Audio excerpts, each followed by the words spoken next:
Hello friends, welcome to my YouTube channel Lakshya Rajasthan. दोस्तों स्वागत है आपका। कैसे हैं आप सब? मुझे आशा है आप अच्छे होंगे। लॉकडाउन में पढ़ने वालों के लिए बहुत मज़े हो रहे हैं दोस्तों। कोई डिस्टर्ब करने वाला नहीं, कोई बाहर से आने वाला नहीं, कोई विशेष कॉल नहीं। तो मुझे आशा है कि आप इसका पूरा लाभ उठा रहे होंगे। तो दोस्तों थिंक पॉजिटिव, आप इसको नेगेटिव न लें। स्पेशली पढ़ने वालों के लिए बहुत अच्छा पीरियड है ये। तो देखिए, आज हम दोस्तों बहुत ही महत्वपूर्ण, वेरी इंपॉर्टेंट कुछ 4-5 जगह हैं जो कि पुरातात्विक स्थल है राजस्थान के, वो हम कवर करेंगे। और यदि आपके सिलेबस में ये टॉपिक है तो दोस्तों आज वाला जो वीडियो है ये है बहुत ही महत्वपूर्ण रहने वाला है आपके लिए। इसमें जितने भी महत्वपूर्ण स्थान हैं वो लगभग कवर हो रहे हैं। तो आप वीडियो को अंत तक देखिएगा और स्किप मत कीजिए दोस्तों। मैं बहुत शॉर्ट वीडियो बनाता हूं और जितना कंटेंट मैं एक वीडियो में डालता हूं, अगर आप दूसरे वीडियो देखने जाएंगे तो दोस्तों 2.5 घंटे में भी आपको ये मैटर नहीं मिलेगा। तो इसलिए डोंट स्किप और कीप वॉचिंग। दोस्तों चैनल सब्सक्राइब कीजिए, शेयर ज़रूर कीजिए और जल्दी ही मैं क्लास 10th के भी एसएस के नोट्स जो है आपके लिए लाने वाला हूँ वीडियोज़। तो आओ स्टार्ट करते हैं फ्रेंड्स। सबसे पहले बागोर। दोस्तों मैंने पहले भी एक वीडियो बना रखा है, वहाँ भी मैंने बागोर के बारे में बताया है राजस्थान में। आप प्लेलिस्ट में देखेंगे। और जितनी भी प्लेलिस्ट है दोस्तों, एक छोटी सी जानकारी और दे दूँ, प्लेलिस्ट में आप जाएंगे तो वहाँ क्रम से वीडियो हैं, तो वो आपको लिए ईजी रहेगा।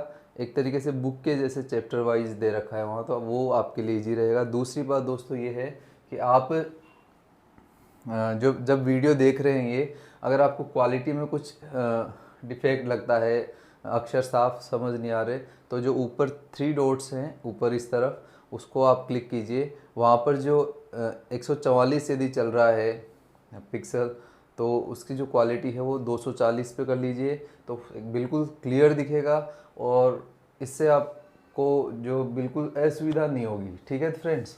तो देखिए, बागोर और बालाथल दो हम साथ पढ़ते हैं दोस्तों। क्यों? क्योंकि दोनों का उत्खनन किया है वीरेंद्र नाथ मिश्र ने। ठीक है दोस्तों, वीरेंद्र नाथ मिश्र। तो बागों में बालवीर रहता है। बागों में कैसा वीर रहता है दोस्तों? बालवीर। तो बागों में मतलब बागोर, और वीर मतलब वीर वीरेंद्र नाथ मिश्र, और बाल मतलब बालाथल। बहुत इंपॉर्टेंट स्थल है बागोर। सबसे पहली बात तो ये पाषाणकालीन स्थल है प्रमुखतया। ठीक है दोस्तों। दूसरी बात यह कहाँ पर है, यहाँ एक प्रश्न बनता है कि यह कहाँ पर है और किस नदी किनारे है। तो बागोर दोस्तों भीलवाड़ा में है और ये कोठारी नदी किनारे है। तो आप याद रखेंगे, पहला क्वेश्चन यहाँ बनता है कहाँ और किस नदी किनारे और कैसा स्थल है। तो ताम्रपाषाण या पाषाणकालीन स्थल है। और कहाँ है ये दोस्तों? भीलवाड़ा में, कोठारी नदी किनारे। उत्खनन जैसे मैंने बताया कि बाल जो बाग में खेल रहा है वो वीर है, तो बाल से हो गया बालाथल। बाग में खेल रहा है मतलब बागोर, और कैसा है दोस्तों? वीर। तो यहाँ ये क्वेश्चन तैयार होता है। अब देखते हैं, ये very very very important question है दोस्तों। परीक्षा में बहुत बार पूछा जाता है, आईएएस तक की परीक्षाओं में पूछा गया है दोस्तों ये सवाल। बागोर ऐसा स्थान है जहां से कृषि और पशुपालन के प्राचीनतम साक्ष्य मिले हैं दोस्तों। प्राचीनतम, सबसे पुराने साक्ष्य कृषि और पशुपालन के हमें बागोर से मिलते हैं। वेरी वेरी इंपॉर्टेंट क्वेश्चन है, आप इसको अच्छे से याद कीजिएगा। फिर है, यहाँ पत्थर के औजार भी पर्याप्त प्रचुर मात्रा में मिलते हैं। और इस प्रकार से हम देखते हैं कि जो प्राचीन काल, जो पाषाण काल है, इसके बहुत ज़्यादा यहाँ उपकरण प्राप्त होते हैं। और सबसे पहले जो साक्ष्य हैं कृषि पशुपालन के वो मिलते हैं। इसी कारण से इसको आदिम संस्कृति का संग्रहालय कहते हैं। तो यहाँ प्रश्न आ सकता है परीक्षा में आपके लिए कि आदिम संस्कृति का संग्रहालय किस पुरातात्विक स्थल को कहा जाता है? तो आपका उत्तर होगा बागोर। ठीक है फ्रेंड्स। तो आप अच्छे से इसको याद कीजिएगा, बहुत इंपॉर्टेंट है। अगला जो स्थान है वो है बालाथल। बालाथल है, ये भी एक ताम्रपाषाणिक स्थल है। बालाथल दोस्तों कहाँ पड़ता है? वल्लभ नगर, उदयपुर में। तो बाल को यदि हम थोड़ा सा आगे पीछे करते हैं, बढ़ाते हैं, तो वल्लभ शब्द निकल सकता है। बाल और वल्लभ, तो वल्लभ नगर में है, उदयपुर में है। इसका जो समय है मुख्य रूप से मोटा मोटा 3000 से 2500 ईस्वी पूर्व। इसके उत्खननकर्ता जैसे कि मैंने अभी बताया, बाल बाग में खेल रहा है और वे कैसा है? वीर। तो वीर वीरेंद्र नाथ मिश्र इसके उत्खनन करता है। यहाँ मुख्य रूप से क्या मिलता है दोस्तों? एक तो मिलता है दुर्गनुमा भवन, एक भवन है बहुत बड़ा विशाल भवन मिलता है दुर्गनुमा, दुर्ग मतलब किला, यानी किले की जैसी आकृति बहुत बड़ा जो भवन है ये मिलता है। कहाँ से मिलता है दोस्तों? बालाथल। एक अभी मूवी आई थी दोस्तों, हाउसफुल 4 थी शायद, तो आपने देखा होगा कि वो बाला जो है उसका महल बहुत बड़ा होता है। तो आप ऐसे याद रख सकते हैं कि जो बाला है उसका महल कैसा है? दुर्गनुमा है, उसका घर कैसा है? दुर्गनुमा है। तो ठीक है फ्रेंड्स। और फिर वो जो बाला है उसके क्या हो जाता है दोस्तों? बुढ़ापे में कुष्ठ रोग हो जाता है। तो यहाँ ये एक प्रश्न, यह भी बहुत इंपॉर्टेंट क्वेश्चन है। जैसे कि मैंने पिछले वीडियो में दोस्तों बताया था कि कालीबंगा से ऊँट के सिर में चोट लगती है, उसका शल्य क्रिया होती है, तो बच्चे का कंकाल मिला है वहाँ से, उसमें खोपड़ी में 6 छेद मिले हैं। तो बिल्कुल वैसे ही यहाँ पर क्या मिलता है दोस्तों? एक कंकाल मिलता है और वो 4000 वर्ष पुराना है और कुष्ठ रोग के प्रमाण उससे मिलते हैं। तो वेरी वेरी मोस्ट क्वेश्चन है दोस्तों कि प्राचीनतम कुष्ठ रोग के प्रमाण के साक्ष्य कहाँ से प्राप्त होते हैं? तो आपका उत्तर होगा बाला। बाला का जो महल है वो कैसा है, घर कैसा है? दुर्गनुमा। तो ये बिल्कुल क्लियर होता है दोस्तों टॉपिक। मेरे ख्याल से मुझे लगता है कि आप यदि केवल एक बार और देखेंगे तो ये अच्छे से आपको याद हो जाएगा दोस्तों। एक में जो ये बोर्ड पे जितना भी लिखा हुआ है इसका मैं एक स्क्रीनशॉट नीचे डिस्क्रिप्शन में डाल दूंगा, तो आप वहाँ जा कर के स्क्रीनशॉट देख सकते हैं। उससे बेहतर रिजल्ट के लिए फ्रेंड्स क्या करेंगे आप, स्क्रीनशॉट जो है वो जो फ़ोटो है वो आप देखें, उस सारे शब्दों को पढ़ लीजिए एक बार और उसके बाद वीडियो देखेंगे तो आपको बहुत अच्छे रिजल्ट्स मिलेंगे। ठीक है फ्रेंड्स। अब देखते हैं हम पीलीबंगा। तो जैसे कि कालीबंगा यदि आपको याद है तो पीलीबंगा में कोई समस्या नहीं है। बंगा शब्द सिंधी शब्द है दोस्तों और बंगा का मतलब होता है चूड़ियाँ। कालीबंगा मतलब काली चूड़ियाँ, पीलीबंगा मतलब पीली चूड़ियाँ। कांस्य युगीन स्थल है क्योंकि कांस्य युगीन ही कालीबंगा स्थल था। हनुमानगढ़ में वो था, हनुमानगढ़ में ये है, सिंधुकालीन स्थल है। यहाँ से क्या क्या मिलता है दोस्तों? एक तो विशेष प्रकार का कोई घड़ा है वो मिलता है और एक यहाँ से पीपल के वृक्ष के साक्ष्य मिलते हैं और एक परवर्ती काल में, बाद के काल में रामदेव जी का मंदिर भी यहाँ मिलता है। ठीक है फ्रेंड्स। तो हम इसे याद कैसे करेंगे अब? तो देखिए इसे याद कैसे करना है।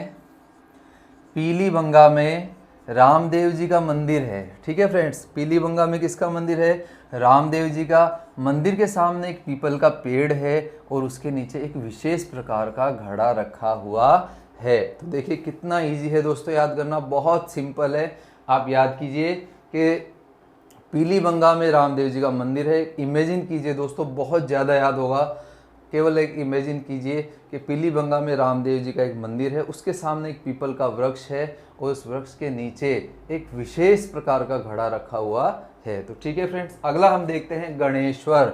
यदि मैं ये कहूँ दोस्तों कि पुरातात्विक स्थलों में मोस्ट 3 यदि हम छांटते हैं या 3 मोस्ट 5 यदि प्लेसेस देखते हैं तो उसमें गणेश्वर आएगा ही आएगा। ठीक है फ्रेंड्स। तो गणेश्वर से कुछ 8-10 प्रश्न बनते हैं बहुत बढ़िया, तो वो हम देखते हैं दोस्तों कैसे हैं। सबसे पहले हम बात करते हैं इसका समय। तो देखिए 2800 BC 2800 BC इसका समय है दोस्तों। ये BC AD संबंधित कुछ समस्याएं यदि आपके आ रही हों तो एक मैंने वीडियो बना रखा है, भारतीय इतिहास प्लेलिस्ट में मिलेगा आपको, वहाँ आप देखें, आपको निश्चित रूप से लाभ मिलेगा। तो इसका जो समय है फ्रेंड्स वो है 2800 BC। ठीक है फ्रेंड्स। और ये कार्बन 14 पद्धति से निकाला गया है। कार्बन 14 पद्धति है, इसके बारे में थोड़ा सा इसको बता देता हूँ, थोड़ा सा क्लियर कर लेते हैं। कार्बन 14 पद्धति है, यह जो कोई भी सजीव होता है उसमें कार्बन की एक मात्रा होती है, कार्बन 12 और कार्बन 14। तो कार्बन 12 तो स्थायी पदार्थ है जबकि कार्बन 14 रेडियोएक्टिव पदार्थ है और यह समय के साथ साथ कम होता जाता है। तो जैसे जैसे समय बीतता है ये कम होता जाता है और ये अपना आधा लगभग 5570 वर्षों में हो जाता है। VF लीवी नामक फ्रांसीसी जो विद्वान हैं, रसायन शास्त्री थे, उन्होंने इसकी खोज की थी।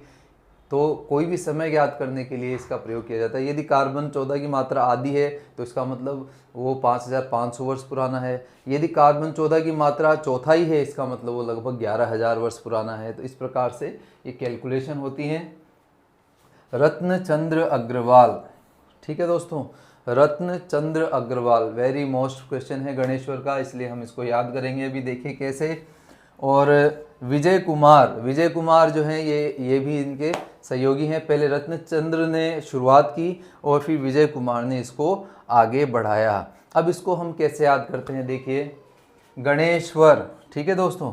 तो गणेश्वर हम गणेश जी को लेते हैं। गणेश जी शिव और पार्वती के क्या थे, रत्न थे। और उन्होंने जब वो कार्तिकेय से जो रेस हुई थी ना दोस्तों, उसमें इन्होंने विजय प्राप्त की थी। आपको पता होगा 7 चक्कर अपने माता पिता की लगा करके सर्वश्रेष्ठ सबसे प्रथम पूज्य देवता माने गए। तो जो गणेश जी हैं वो कैसे थे, अपने माता पिता के क्या थे दोस्तों, रत्न।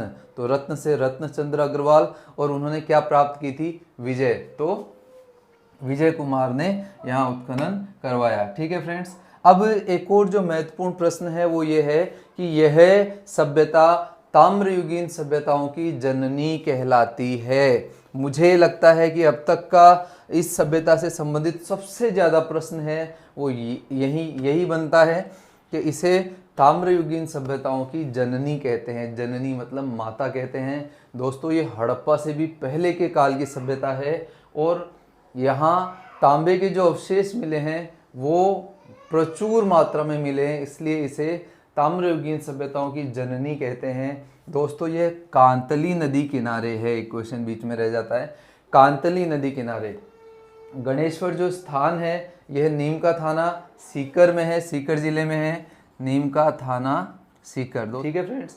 अब यहाँ क्या मिलता है, जैसे कि मैंने बताया कि यह ताम्रयुगीन सभ्यताओं की जननी है। इसका मतलब जितनी भी सामग्रियाँ मिलेगी वो किसकी मिलेगी दोस्तों, यहाँ मिलेंगी तांबे की। और उस समय तत्कालीन समय में कांतली जो नदी है यह नित्यवाही नदी थी और प्रचुर मात्रा में इसमें पानी उपलब्ध था, इसीलिए यहाँ से मिला है दोस्तों कुल्हाड़ी, तीर, भाले, सुई और मछली पकड़ने के कांटे।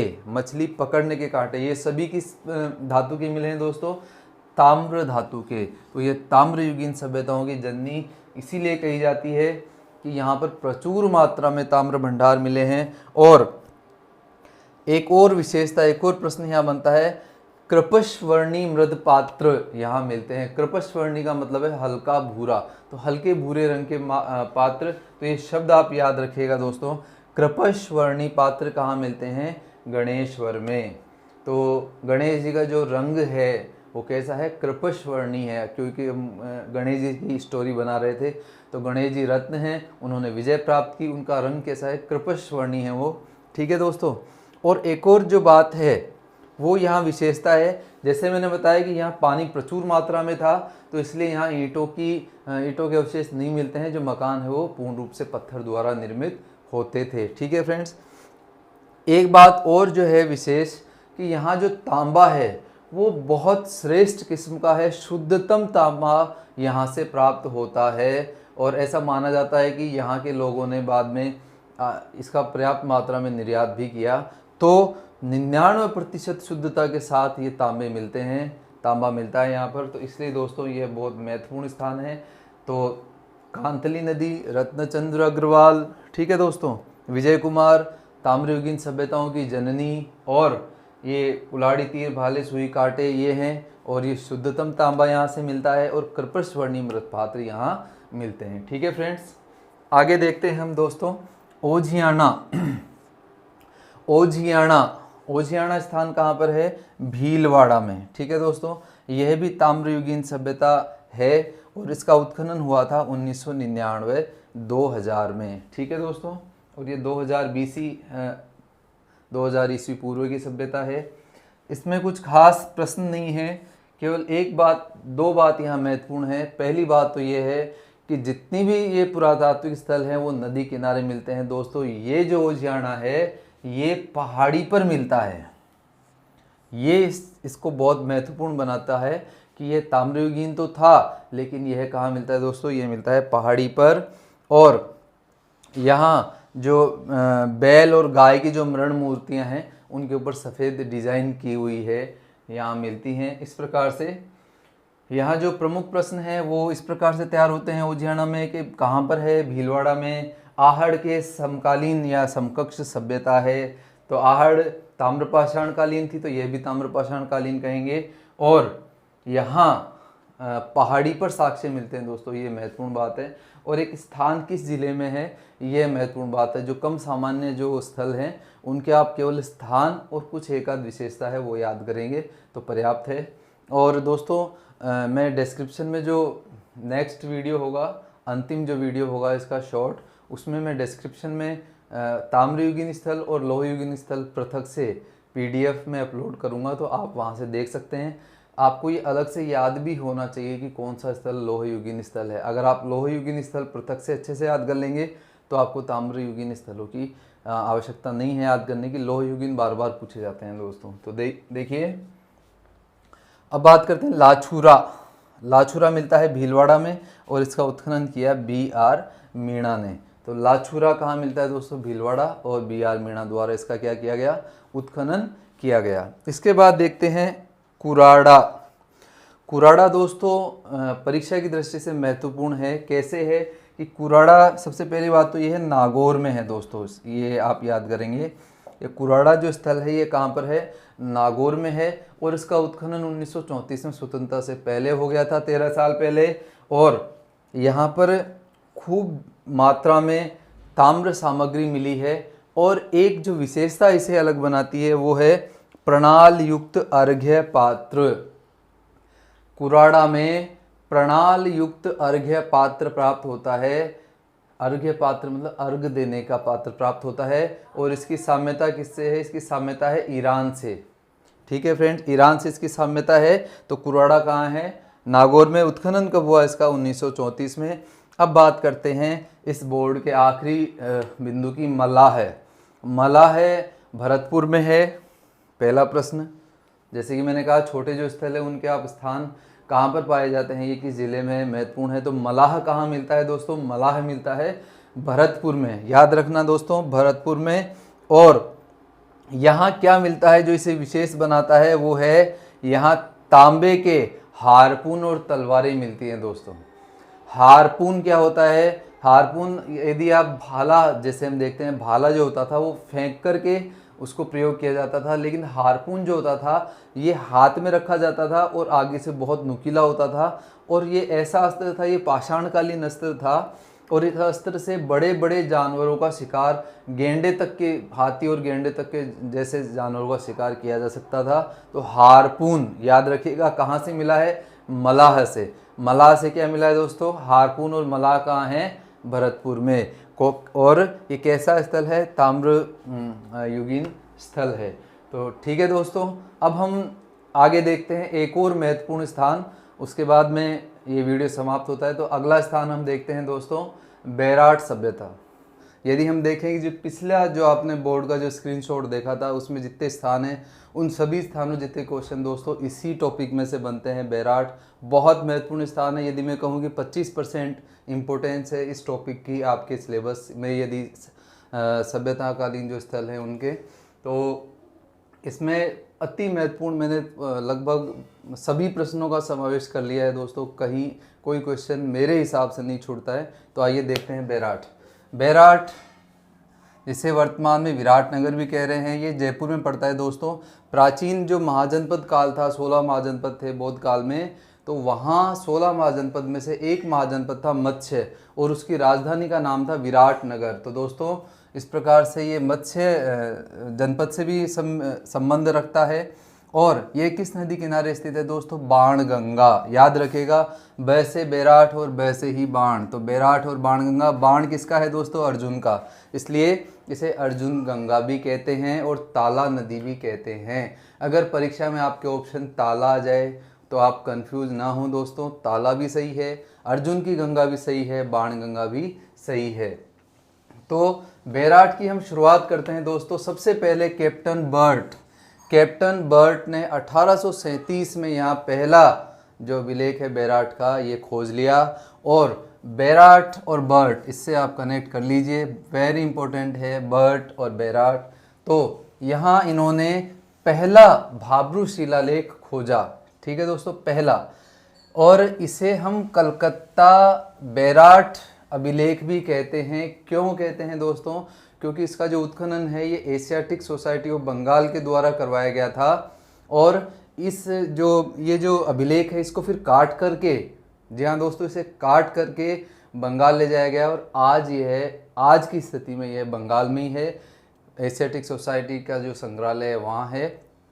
तो इसका मतलब ये होता है कि जो भाब्रू शिलालेख है प्रथम, इसे इसीलिए कलकत्ता अभिलेख, बेराट कलकत्ता अभिलेख भी कहा जाता है। इस अभिलेख को जब खोजा तो दोस्तों इसकी जो भाषा है वो समझ में नहीं आ रही थी, तो इसका फिर एक लिथोग्राफ तैयार किया गया कैप्टन कीटोई द्वारा। लिथोग्राफ क्या होता है? लिथोग्राफ एक पद्धति है, इसके माध्यम से जो भी धातु है या पाषाण है या कोई मृण पात्र है तो उसको एक कागज़ पर उकेर लिया जाता था और उस उकेर करके फिर उसको पढ़ा जाता था। तो ये कार्य किसने किया दोस्तों? कीटोई ने। तो बेराट, बर्ट और कीटोई, ठीक है फ्रेंड्स। यहाँ कई महत्वपूर्ण प्रश्न क्लियर होते हैं। अब बात करते हैं यहाँ यह जो शिलालेख मिला है या इसमें क्या क्या प्राप्त होता है, इसमें क्या क्या जानकारी हमें प्राप्त होती है। सबसे पहली जो इम्पोर्टेंट बात है, सबसे पहली यदि मैं कहूँ दोस्तों तीन में से, तो यह त्रिरत्न, बौद्ध धर्म में त्रिरत्न बताए गए हैं, बुद्ध, धम्म और संघ। तो जो त्रिरत्न के प्रति आस्था प्रकट करता है अशोक, वह केवल यही करता है। तो याद रखिएगा, भाब्रू शिलालेख से ही हमें ये जानकारी मिलती है। यहाँ अशोक त्रिरत्न के प्रति श्रद्धा अपनी प्रकट करता है। इसके अलावा गो हत्या पर निषेध का यहाँ वर्णन है और मगध का राजा अशोक को कहा गया है। इस प्रकार से तीन जानकारियां हो गई अशोक से संबंधित। त्रिरत्न में आस्था, गो हत्या पर प्रतिबंध और मगध का शासक कहा गया है यहाँ अशोक को, ठीक है फ्रेंड्स। इसके बाद कनिंघम के द्वारा, देखिए आगे चलते हैं हम, बर्ट ने कर लिया सर्वेक्षण। कनिंघम के निर्देशन में कार्लाइल ने दूसरा शिलालेख खोज निकाला भाब्रू का। तो पहला तो जो हम देख चुके, जैसे कलकत्ता भाब्रू भी कहते हैं, कलकत्ता विराटनगर भी कहते हैं, या बेराट कलकत्ता अभिलेख भी कहते हैं। तो ये जो खोजा, इसका संपादन फिर किया वोहलर और सोनार्ट ने। पहले वाले का किया कीटोई ने, इसका किया वोहलर और सोनार्ट, ठीक है दोस्तों। कार्लाइल द्वारा ये खोजा गया। तो पहला बर्ट और दूसरा कार्लाइल, आप बिल्कुल याद रखेंगे। बर्ट ने पहला खोजा और कार्लाइल ने दूसरा। याद करने का तरीका बहुत सिंपल है। कैसे दोस्तों? बर्ट में 2 अक्षर हैं, कार्लाइल में 4 है। पहले 2 आते हैं कि 4? तो पहले 2 आते हैं, तो बर्ट पहला और कार्लाइल दूसरा। इस प्रकार से आप बिल्कुल क्लियर कर सकते हैं। इसके बाद यहाँ विस्तृत उत्खनन किया डी.आर. भंडारकर ने, ठीक है दोस्तों। डी.आर. भंडारकर के उत्खनन के बाद में उत्खनन किया गया दयाराम साहनी द्वारा। दयाराम साहनी, राय बहादुर दयाराम साहनी इनका प्रमुख पूरा नाम है। हड़प्पा से इनका बहुत गहरा संबंध है। ये भारतीय पुरातात्विक सर्वेक्षण विभाग के महानिदेशक भी रहे आगे जाकर के। तो इन्हें दोस्तों बीजक, भीमसेन और मोती, ये और महादेव, ये 4 डूंगरियां हैं। छोटी छोटी डूंगरी का मतलब छोटे छोटे पहाड़ियां हैं। बीजक डूंगरी, भीमसेन डूंगरी, मोती डूंगरी और महादेव डूंगरी। बीजक, भीम, मोती, महादेव। बीजक, भीम, मोती, महादेव, ये 4 जो डूंगरियां हैं या 4 डूंगरी हैं, इनका उत्खनन करवाया गया दयाराम साहनी द्वारा। परीक्षा में दोस्तों ये आया हुआ प्रश्न है कि भीम डूंगरी या बीजक डूंगरी या भीमसेन डूंगरी, मोती डूंगरी का संबंध किस पुरातात्विक स्थल से है? तो किस पुरातात्विक स्थल से है दोस्तों? बेराट से, ठीक है। तो इसके बाद नीलरत्न बनर्जी ने भी यहाँ उत्खनन करवाया और इसके बाद कैलाशनाथ दीक्षित द्वारा यहाँ उत्खनन किया गया। अब दोस्तों आप देखेंगे कि बहुत सारे नाम हो रहे हैं, इतने सारे नाम बताने की आवश्यकता क्या है? तो दोस्तों क्वेश्चन का जो लेवल है वो गहरे से गहरा, कितना भी गहरा जाओ तो इससे हार्ड क्वेश्चन मेरे हिसाब से इस बोर्ड पे लिखे प्रश्नों में नहीं बनेगा कि निम्न में से किस उत्खननकर्ता या किस इतिहासकार द्वारा उत्खनन नहीं किया गया। तो ये जो 3-4 नाम है ये हम देखते हैं। देखिए दोस्तों, जो विराटनगर है इसकी स्थापना महाराजा विराट द्वारा की गई थी और इसका उल्लेख महाभारत में भी मिलता है। विराटनगर का महाभारत में अज्ञातवास पांडवों ने बिताया था विराटनगर में और 1 साल ये रहे थे और इनकी गायें भी चुरा ली गई कौरवों द्वारा। फिर युद्ध होता है अर्जुन के पुत्र का विवाह फिर विराट की पुत्री से होता है। तो इस प्रकार से महाभारत में उल्लेख है विराटनगर का। ठीक है दोस्तों, तो अब ये इतने सारे नाम हैं, अब हम इनको कैसे लर्न करें, कैसे याद करें। तो देखिए मैंने एक छोटा सा फॉर्मूला बनाया है, मुझे आशा है कि आपको पसंद आएगा। देखिए राजा विराट, जैसे कि मैंने भी बताया विराटनगर उन्होंने स्थापित किया था, बसाया था। तो राजा विराट ने क्या किया दोस्तों, बेल्ट पहन करके, बेल्ट भी कैसा पहन लिया, काला बेल्ट पहन करके, काला बेल्ट पहन करके, ठीक है, बेल्ट कैसा पहना, काला। और क्या किया दोस्तों, भंडारा किया। ठीक है, महाभारत काल में भंडारा किया, भंडारा किया, लेकिन दया जो है वो नीलकंठ कैलाश की नहीं मिल पाई। एक बार पुनः मैं रिपीट करता हूं, देखिएगा। विराट ने बेल्ट काला पहन करके क्या किया, भंडारा करने के कारण, काला जो बेल्ट पहना था, इस कारण से उनको जो दया है वो नीलकंठ कैलाश की नहीं मिल पाई। तो देखिए बर्ट से हो गया बर्ट के बाद में कार्लाइल, दूसरा विलेख जो है, फिर भंडारा से भंडारकर, दया नहीं मिल पाई तो दया राम साहनी, और नील से नील रत्न बनर्जी, और कैलाश से कैलाशनाथ दीक्षित। इस प्रकार से क्रम से हम इनको याद कर सकते हैं दोस्तों। एक बार फिर रिपीट कर देता हूं मैं। राजा विराट ने क्या किया, बेल्ट पहना काला। ठीक है दोस्तों, काला बेल्ट काला पहना, और क्या किया, भंडारा उन्होंने किया, लेकिन उनको दया जो है वो किसकी, नीलकंठ कैलाश की नहीं मिल पाई। तो दया से दयाराम साहनी, और नील से नीलकंठ जी हो गया, और कैलाश से कैलाशनाथ दीक्षित। इस प्रकार से ये क्रम से हम याद रख सकते हैं। तो बहुत अच्छा प्रश्न है ये भी। इसके बाद देखिए, अगर मैं कहूँ कि बीजक की पहाड़ी आप याद कर लीजिए मौर्य काल या बौद्ध धर्म को लेकर के। अगर आप एग्ज़ाम दे रहे हैं, कोई एग्ज़ाम उसमें नेगेटिव मार्किंग नहीं है दोस्तों, तो मैं आपको सलाह दूंगा कि यदि कोई क्वेश्चन नहीं आ रहा है आपको, और उसमें बौद्ध धर्म और ऑप्शन में यदि विराटनगर है, तो आप निसंकोच वहाँ टिक कर सकते हैं। क्योंकि बीजक की जो पहाड़ी है, यहाँ से देखिए क्या क्या प्राप्त होता है। सबसे पहला, यहाँ 100 स्तंभ के टुकड़े प्राप्त होते हैं। स्तंभ कौन से दोस्तों, अशोक के जो चुनार से जो पत्थर मंगा करके जो पॉलिश्ड स्तंभ थे, उसके टुकड़े यहाँ से प्राप्त होते हैं। और यह काले और चमकीले मृद भांड का केंद्र था। जैसे कि मैंने पहले वाले वीडियो में बहुत अच्छे से समझा रखा है मृद भांड संस्कृति को, आप देखना वहाँ मैंने क्लियर बताया है कि वैदिक सभ्यता, वैदिक काल में, ऋग्वैदिक काल में लाल और काले, उत्तर वैदिक काल में चित्रित, और मौर्य काल के जो भांड थे उनकी क्या विशेषता थी दोस्तों, चमकीले, पॉलिश्ड। तो ये भी कहाँ से मिलते हैं, बीजक की पहाड़ी से। अब क्या मिलता है दोस्तों बीजक की पहाड़ी से, एक मिलता है गोल बौद्ध मंदिर, गोल बौद्ध मंदिर मिलता है गोल, और एक स्तूप मिलता है, और एक मठ मिलता है। ये सभी बौद्ध धर्म से संबंधित है। लेकिन यहाँ ध्यान देने वाली बात देखिए क्या है दोस्तों, कि ये सब किससे संबंधित हैं, ये जो गोल बौद्ध मंदिर है, स्तूप और मठ है, ये किससे संबंधित है दोस्तों, ये संबंधित हैं हीनयान से। हीनयान और महायान बौद्ध धर्म की दो प्रमुख शाखाएं हैं। महायान वाले जो हैं वो बौद्ध धर्म को ईश्वर मानते हैं, हीनयान वाले उन्हें महापुरुष मानते हैं। इस प्रकार से जो हीनयान के जो लोग हैं वे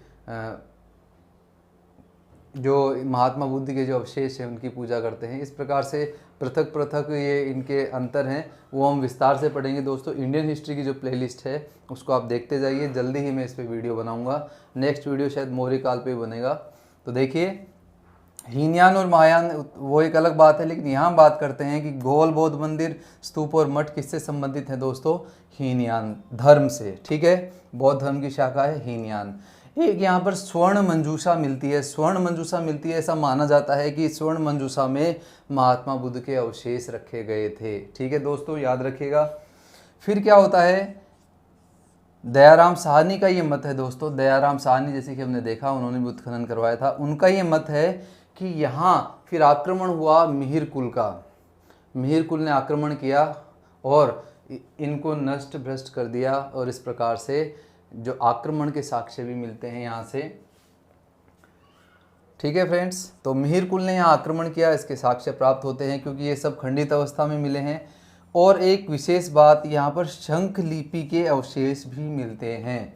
शंख लिपि क्या है दोस्तों? शंख लिपि एक रहस्यमयी लिपि है जिसे आज तक नहीं पढ़ा जा सका है। याद रखिएगा, शंख लिपि के अवशेष या शंख लिपि में लिखे गए अभिलेख या लेखन कहाँ मिलता है? बेराट से मिलता है, विराटनगर से मिलता है। और यह भी रहस्यमयी इसलिए कहा जाता है क्योंकि सिंधु सभ्यता की लिपि के बाद शंख लिपि ऐसी है जिसे अभी तक नहीं पढ़ा जा सका है।